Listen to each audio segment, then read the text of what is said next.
प्रणाम गुरुदेव। मैं शीघ्र परमात्मा में लीन होना चाहता हूँ। इच्छा बहुत प्रबल है, परंतु ध्यान इतनी गहराई से नहीं हो पाता। कृपया मार्गदर्शन करें। धन्यवाद। प्रणाम आपको। जैसे मैंने ग्रुप में पूछा किसको जल्दी परमात्मा में लीन होना है, किसको जल्दी परमात्मा चाहिए, बहुत जल्दी, तो उसी ग्रुप से सभी साधकों की ऑडियो है। उसके लिए ग्रुप बना ही दिया है। आप लोगों के पास मैसेज आ गया होगा या आज मैसेज आ जाएगा कि कैसे हम जल्दी से जल्दी परमात्मा के साथ एक हो सकते हैं।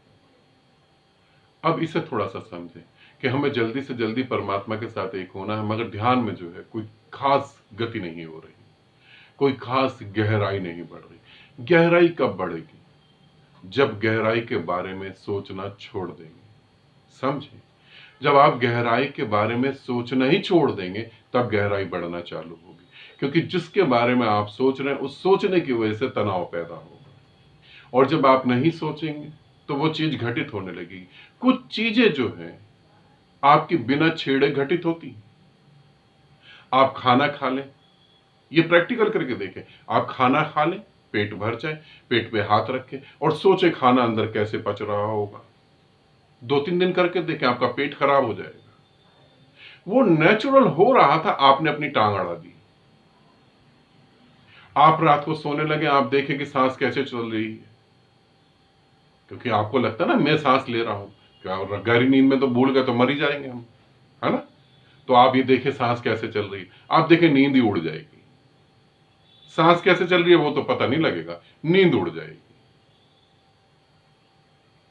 कुछ चीजें ऐसी होती हैं जिसमें आप अपनी टांग नहीं अड़ा सकते। ध्यान की गहराई नहीं बढ़ रही, छोड़ दें, बिल्कुल छोड़ दें। जो विधि बताई है वो विधि को करें, गहराई की चिंता ही न लें और गहराई बढ़नी चालू हो जाएगी। ठीक है, इसे आप समझ लें। प्रणाम गुरुदेव।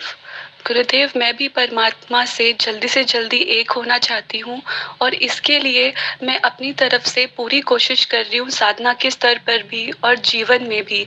जैसा कि आपने कहा कि जो आप मौन, शांति, खुशी महसूस करते हैं साधना के वक्त, उसको आप बांटिए। मैं अपने जीवन में हर वो बदलाव लाने की कोशिश कर रही हूँ जो मुझे परमात्मा से एक करने में मदद करे। धन्यवाद। प्रणाम आपको भी। जब मैं शब्दों में बोल रहा हूं तो शब्दों में बोलना मेरी मजबूरी है। शब्दों में बोलने का मतलब है कष्ट और झूठ को बोलना।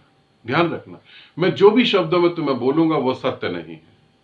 मैं जो भी तुम्हें बोलूंगा वो सत्य के बारे में बोलूंगा, सत्य नहीं बोलूंगा। ऐसे अच्छे समझ लेना। कोई ये सोचे कि मैं सत्य बता रहा हूं, सत्य के बारे में बता रहा हूं, सत्य नहीं बता रहा। शब्दों में उस जो शब्दों से परे, जो भाव से परे, उसे जब शब्दों में लाता हूं तो वो झूठ हो जाता है। तो यहां मैं जो तुम्हें समझाने की कोशिश कर रहा हूं वो इसे अच्छे से समझे। जब तुम ध्यान साधना करोगे तो तुम्हारे भीतर जो शांति और मौन है उसे बांटो। नहीं, बांटोगे तो तुम होगे, तभी तो बांटोगे ना। वो तो फिर अहंकार आ गया। मैं बांट रहा हूं अपनी शांति और मौन को। इसे ऐसे समझो, मेरे कहने का अर्थ यह कि उसे बंटने दो, तुम बीच में ना खड़े हो। अगर तुम घर में हो, छोटे से बच्चे को तुमने देखा और लगा कि इसके गले लग जाऊं और इसे प्रेम से आई लव यू बोलूं, तो छोटे से बच्चे को तुम गले लग सकते हो, उसे प्रेम से आई लव यू बोल सकते हो। यह आसान है, कुछ मुश्किल नहीं है। मगर शांति और प्रेम अपने आप बह रहा है। अब लगा कि अपने पिता को गले लगा के आई लव यू बोल दो, अपने पति को गले लगा के आई लव यू बोल दो, तो मन में सीधा सा एकदम सीधा एक शब्द आएगा, अरे क्या सोचेंगे? सोचेंगे पगल आ गई, ये सोचेंगे पागल हो गया ये आदमी। नहीं, अब ये जो आ रहा है कि ये पागल हो गया, इसे थोड़ा सा पीछे करो, टांग ना अड़ाओ। भाव उठा पिता को गले लगाने का, लगाओ। क्या पता वो कब तक तुम्हारे साथ है, क्या पता तुम कब तक उनके साथ। तो उसे करो, फिर उसे जियो। फिर शांति और प्रेम को बांटो, अर्थात शांति और प्रेम बट रहा है, उसमें से अपनी टांग निकाल दो, टांग ना अड़ाओ। ठीक है, इस तरीके से इसे समझो। और मैं जीवन में बदलाव लाने की कोशिश कर रही हूं। बदलाव तुम मत लाओ, बदलाव होगा। यदि मैं बदलाव लाने की कोशिश करूंगा तो मैं चीजों को थोपने लगूंगा, एग्जाम्पल, उदाहरण दे रहा हूं।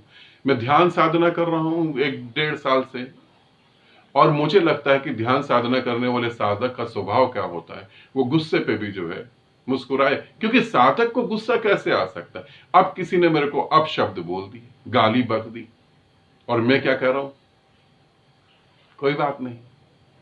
अंदर तो मन कर रहा कि मुंह तोड़ दो इसका, बस एक बार में ही एक ऐसा मुक्का मारो कि इसके दांत ही गिर जाए पूरे के पूरे, मगर ऊपर से मैं मुस्कुरा रहा हूं, ये मैंने थोप लिया। नहीं, ऐसे नहीं करना। बदलाव स्वयं आएगा जब मन की सारी गंदगी बाहर निकल जाएगी, तब बदलाव आएगा। जब तुम्हारे भीतर ज्ञान का कमल खिलेगा, खिलेगा तो गंदगी से ही वो, मगर हमेशा गंदगी के ऊपर रहेगा, तब बदलाव आएगा। इसे ऐसे समझें, ठीक है। आनंदित रहें, सदा खुश रहें। बहुत बहुत प्रेम आप सभी को।